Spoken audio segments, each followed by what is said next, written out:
I'm here. Hello, I'm here. You there? Woo! Hi.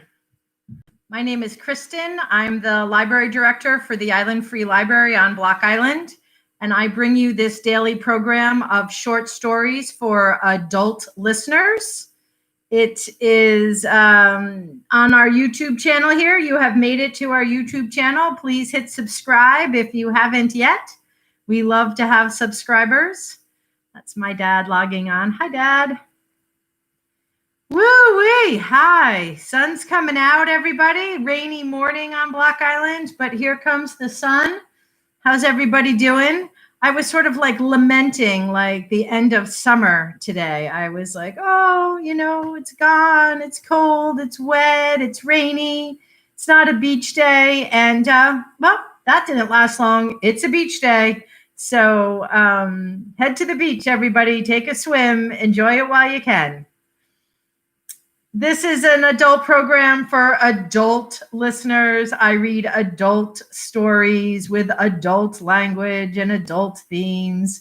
I try to vary what I read, and it's planned in the sense that I pre-read stories all the time, constantly. I'm pre-reading a story and wondering when I should read it on what day. So it's planned in that sense, this program. But but it's not, real strict about theme or, building on what got read when. So, I'm not sure what I'm going to read today. That's all to say that there is a little bit of a theme working this week. And I think I do have a story for a theme to build on, but I'm not sure I'm going to read that story. So we'll see what happens as I open this book here. I found this on the cart today to be reshelved. I was happy that I found this book. It's pretty cool. This is a pretty cool book that we own here at the library. This book is called Octavia's Brood: Science Fiction Stories from Social Justice Movements. Very cool book. It is edited by Walida Amarisha and Adrienne Marie Brown. I'm not always sure I'm saying things right. So I always ask for forgiveness and maybe, a positive mark for trying. So this book is Octavia's Brood: Science Fiction Stories from Social Justice Movements. And it was published, it's so good. This is such a great book. It was published in 2015 by Institute for Anarchist Studies, AK Press, UK, AK Press. This edition, 2015, AK Press and the Institute for Anarchist Studies. The beginning here. So Octavia Butler was an author. She has passed, and this is sort of like a collection honoring her. I'm going to say honoring. I'm not sure they would say that, but here's what they do say: to Octavia E. Butler, who serves as a North Star for so many of us. She told us what would happen. All that you touch, you change. And then she touched us, fearlessly, brave enough to change us. We dedicate this collection to her, coming out with her own fierce longing to have our writing change everyone and everything we touch. So that's the dedication page. This is a great, this is the great page, the front first quote here. I'm not going to die. I'm going home like a shooting star. Sojourner Truth. So let's see. Should I go with the theme? I can't quite decide what to read. There was some good stories in here today. I think I might go with the theme. Let's see if we can. I'm not even sure that we have a theme, but I think I'm going to go with this one. This is an interesting story. All right, here we go. From Octavia's Brood. This short story is called The River by Adrienne Marie Brown.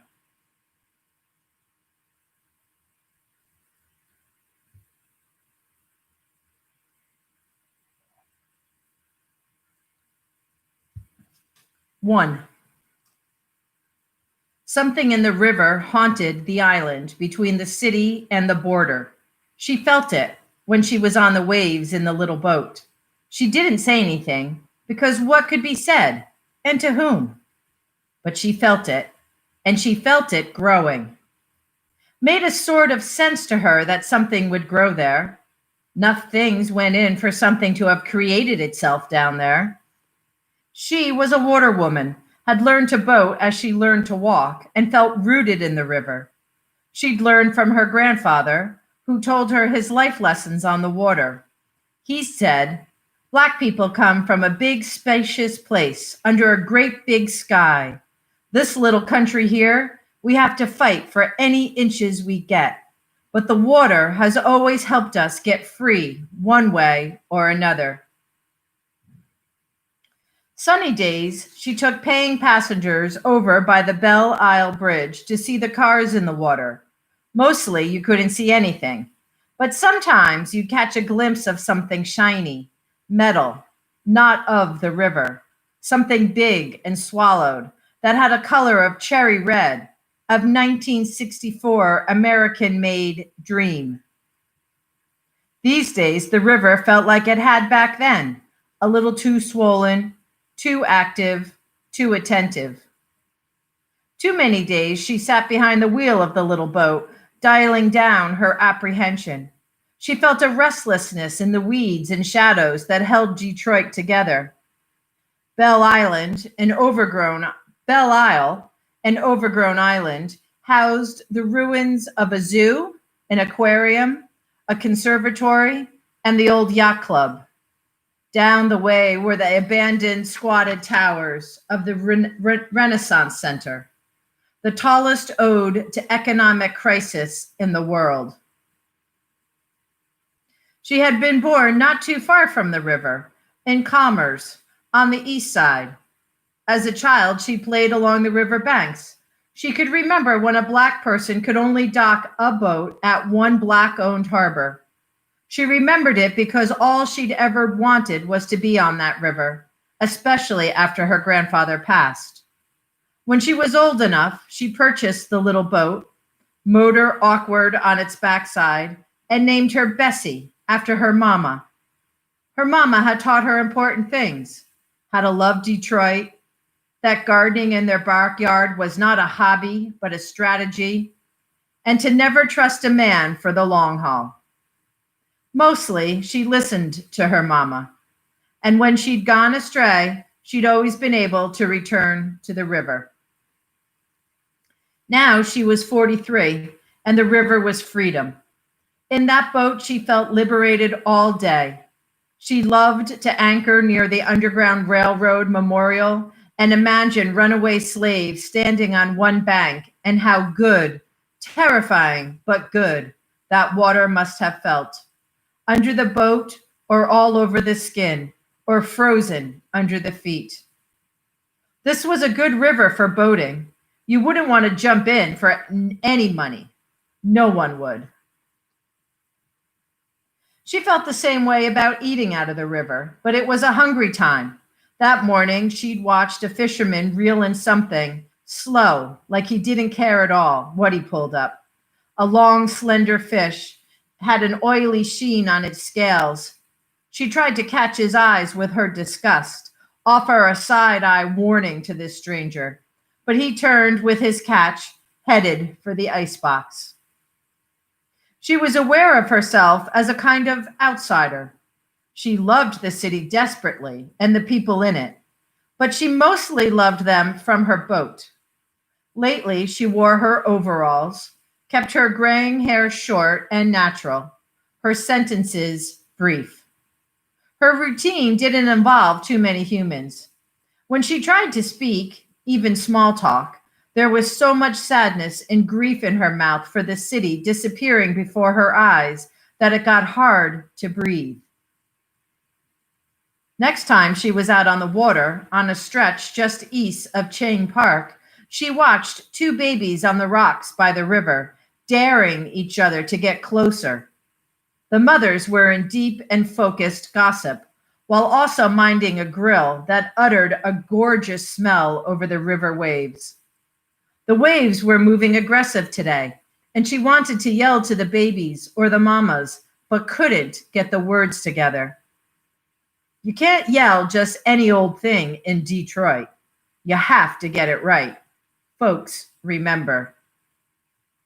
As she watched, one baby touched his bare toe in, his trembling, ashy mocha body stretched out into the rippling, nuclear aquamarine green surface. Then suddenly he jumped up and backed away from the river, spooked in every limb. He took off running past his friend all the way to his mama's thighs, which he grabbed and buried himself in, babbling incoherent confessions to her flesh. The mother didn't skip a beat or a word, just brushed him aside, ignoring his warning. She didn't judge, though, that mama. Times were beyond tough in Detroit. A moment to pause, to vent, to sit by the river and just talk, that was a rare and precious thing. Off the river, out of the water, she found herself in an old friend's music studio, singing her prettiest sounds into his machines. He was as odd and solitary as she was, known for his madness, his intimate, marrow-deep knowledge of the city, and his musical genius. She asked him, "What's up with the river?" He laughed first. She didn't ask why. Here is what he said. "Your river? Man, Detroit is in that river. The whole river and the parts of the river. Certain parts, it's like an ancestral burying ground. It's like a holy vortex of energy. Like past the island, in the deep shits where them barges plow through, that was the hiding place. That was where you went if you loose-tongued about the wrong thing or the wrong people. Man, all kinds of sparkling souls been weighted down all the way into the mud in there. So why some folks won't anchor with the city in view? Might hook someone before they ghost. Takes a while to become a proper ghost." He left it at that. She didn't agree with his theory, didn't feel dead. What she felt in the river, felt other, felt alive and other. Peak of the summer was scorched that year. The city could barely get dressed. The few people with jobs sat in icy offices watching the world waver outside. People without jobs survived in a variety of ways that all felt like punishment in the heat. Seemed like every morning there'd be bodies. Folks who'd lost Darwinian struggles during the sweaty night. Bodies by the only overnight shelter. Bodies in the fake downtown garden sponsored by Coca-Cola. Bodies and potholes on streets strung with Christmas lights because the broke city turned off the streetlights. Late one Sunday afternoon, after 3 weddings took place on the island, she heard a message come over the river radio. 4 pale bodies found floating in the surrounding river, on the far side. She tracked the story throughout the day. Upon being dragged out of the water and onto the soil by gloved official hands, it was clear that the bodies of 2 adults and 2 teenagers were recently dead, hardly bloated, each one bruised as if they'd been in a massive struggle before the toxic river filled their lungs. They were from Pennsylvania. On Monday, she motored past the spot she'd heard the Coast Guard going on about over the radio. The water was moving about itself, swirling without reason. She shook her head, knowing truths that couldn't be spoken aloud were getting out of hand. She tried for years to keep an open heart to the new folks, most of them white. The city needed people to live in it, and job creation, right? And some of these new folks seemed to really care. But it could harden her heart a little each day to see people showing up all the time with jobs or making new work for themselves and their friends, while folks born and raised here couldn't make a living, couldn't get investors for business. She heard entrepreneurs on the news speak of Detroit as this exciting new blank canvas. She wondered if the new folks just couldn't sell all the people there. The signs everywhere that there was history and there was a people still living all over that canvas. She wondered if the new folks just couldn't see all the people there, the signs everywhere that there was a history and there was a people still living all over that canvas. The next tragedy came Tuesday when a passel of new local hipsters were out at the island's unsecret swimming spot on an inner waterway of Belle Isle. This tragedy didn't start with screams, but that was the first thing she heard, a wild cacophony of screaming through the thick reeds. By the time she doubled back to the sliver entrance of the waterway and made it to the place of the screaming sounds, there was just a whimper, just one whimpering white kid and an island patrol staring into the water. She called out, "What happened?" The patrol, a white kid himself, looked up, terrified and incredulous, and trying to be in control. "Well, some kids were swimming out here. Now they're missing. And this one says a wave ate them." The kid turned away from the river briefly to look up at the patrol, slack-mouthed and betrayed. Then the damp, confused face turned to her and pointed at the water. "It took them." She looked over the side of the boat then, down into the shallows and seaweed. The water and weeds moved innocently enough, but there were telltale signs of guilt. A mangled pair of aviator glasses, 3 strips of natty red board shorts, the back half of a navy-striped Tom's shoe, a tangle of bikini, and an unlikely pile of clean new bones of various lengths and origins. She gathered these troubled spoils with her net, clamping her mouth down against the lie, "I told you so."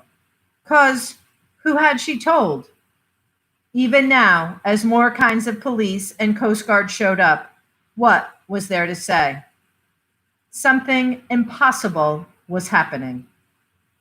She felt bad for these hipsters. She knew some of their kind from her favorite bars in the city and had never had a bad experience with any of them. She had taken boatloads of them on her river tours over the years. It wasn't their fault there were so many of them. Hipsters and entrepreneurs were complicated locusts. They ate up everything in sight, but they meant well. They should have shut down the island then, but these island bodies were only a small percentage of the bodies of summer. Most of them stabbed, shot, strangled, stomped, starved.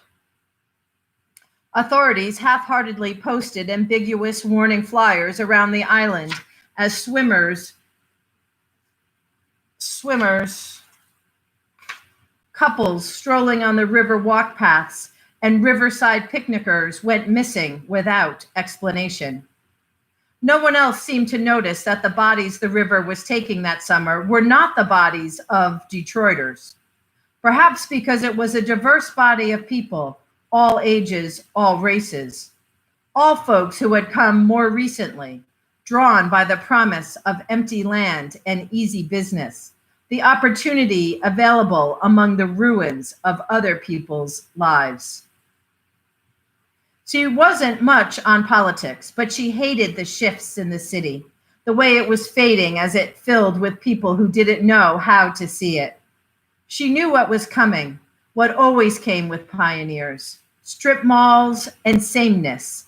She'd seen it enough times. So even though the river was getting dangerous, She didn't take it personally. She hated strip malls too. Then something happened that got folks' attention.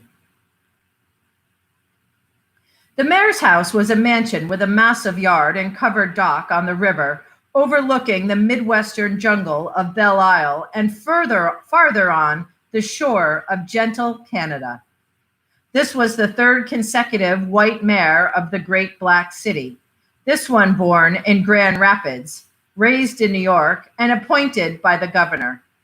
He entered office with economic promises on his lips, as usual, but so far he had just closed a few schools and added a third incinerator tower to expand Detroit's growing industry as leading trash processor of North America. The mayor had to entertain at home a few times a year, and his wife's job was to orchestrate elegance, using the mansion as the backdrop. People came, oohed, and awed, and then left the big empty place to the couple. Based on the light patterns she observed through the windows on her evening boat rides, she suspected the two spent most of their time out of the public eye, happily withdrawn to opposite wings. She brought the boat past the yard and covered dock every time she was out circling the island looking for sunset. As the summer had gone on, island disappearances had put the spook in her completely, and she circled farther and farther from the island's shores, closer and closer to the city. Which meant that on the evening of the mayor's August cocktail party, she was close to his yard, close enough to see it happen. Dozens of people coated the yard with false laughter, posing for cameras they each assumed were pointed in their direction. Members of the press were there, marking themselves with cameras and tablets and smartphones, with the air of journalists covering something relevant. The mayor was aiming for Dapper, a rose in his lapel. As she drifted through the water, leaving no wake, the waves started to swell erratically. In just a few moments, the water began thrashing wildly, bucking her. It deluged the front of her little boat as she tried to find an angle to cut through.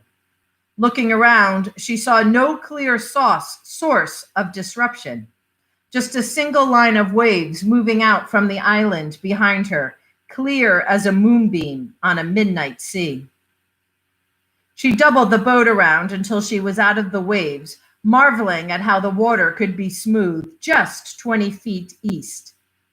She looked back and saw that the waves continued to rise and roll, smacking against the wall that lined the mayor's yard. The guests, oblivious to the phenomenon, shouted stories at each other and Heimlich maneuvered belly laughter over the sound of an elevator jazz ensemble. Again, she felt the urge to warn them, and again, she couldn't think of what to say. Could anyone else even see the clean line of rising waves? Maybe all this time alone on the boat was warping her mind. As she turned to move along with her boat, feeling the quiet edge of sanity, the elevator music stopped, and she heard the thumping of a microphone being tested. There he was, slick, flushed, wide, and smiling. He stood on a little platform with his back to the river, his guests and their champagne flutes all turned toward him. The media elbowed each other half-heartedly, trying to manifest an interesting shot. That's when it happened.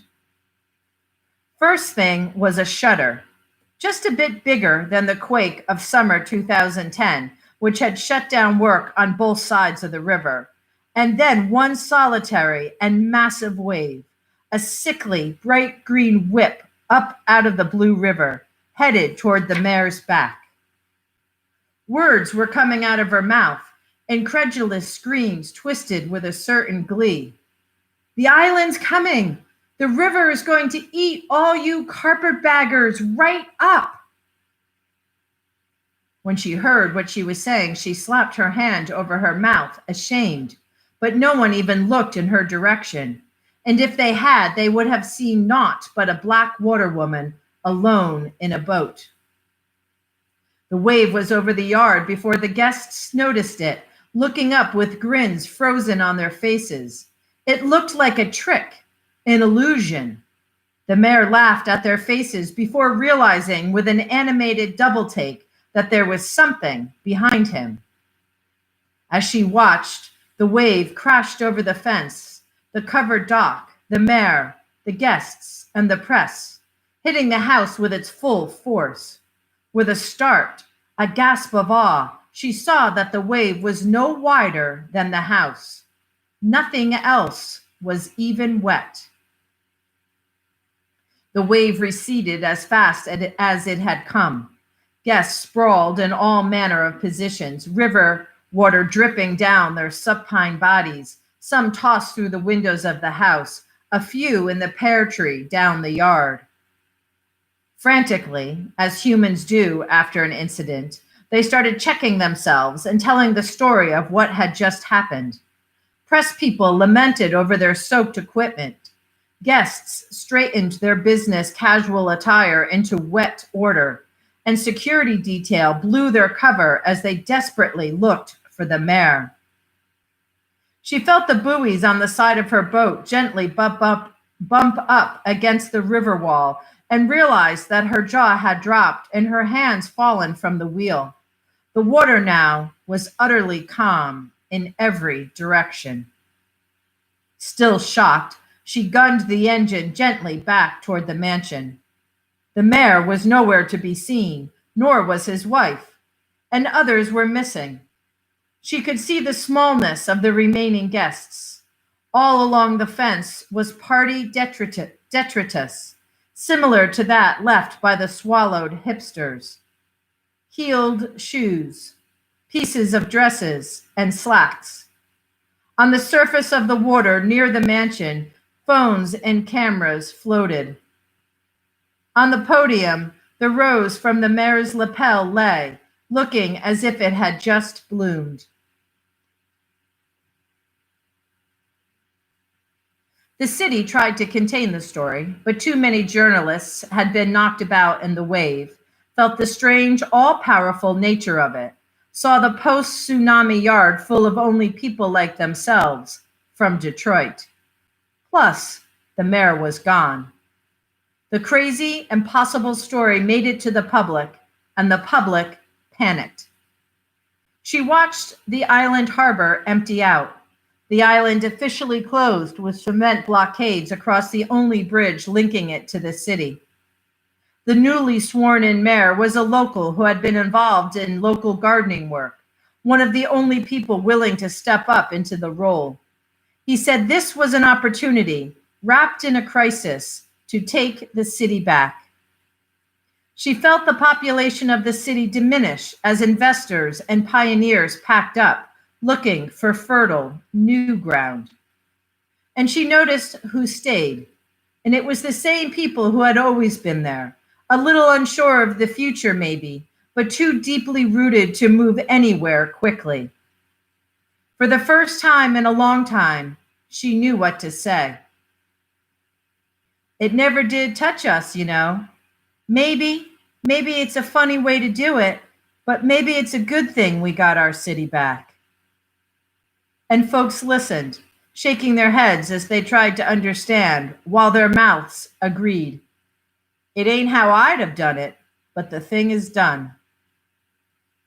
She still went out in her boat, looking over the edges near the island, searching inside the river, which was her most constant companion, for some clue, some explanation, and every now and then, squinting against the sun's reflection, she'd see through the blue something swallowed, caught, held down so the city could survive, something that never died, something alive.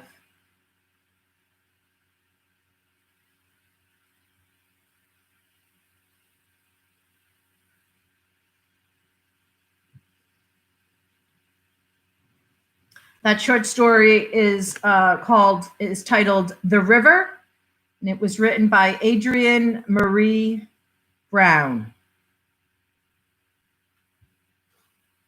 It is from a collection of short stories called Octavia's Brood, science fiction stories from social justice movements.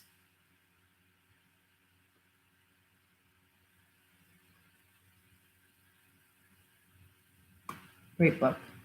Part of the library collection, available to borrow, unless, of course, I'm reading from it. I'm a pretty good share.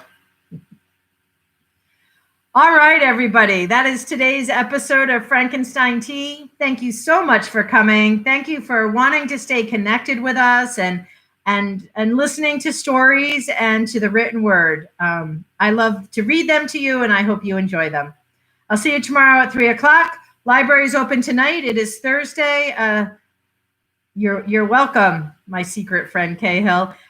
Today is Thursday, September 3rd, and we are open on Thursdays from 5 to 7 p.m. And I'm just going to do one quick plug here for anybody listening. I am a Lions Club member on Block Island, and I have the 50/50 raffle tickets here. And the Lions Club has unanimously voted to give their portion, their 50 of the 50/50 raffle, their percent to Gary and Bonnie Ryan Fund. So, I have tickets here at the library today and tomorrow. The raffle is drawn on Saturday. Come get your lucky ticket. All right, everybody. Thanks so much for coming. I'll see you again. Bye. Peace.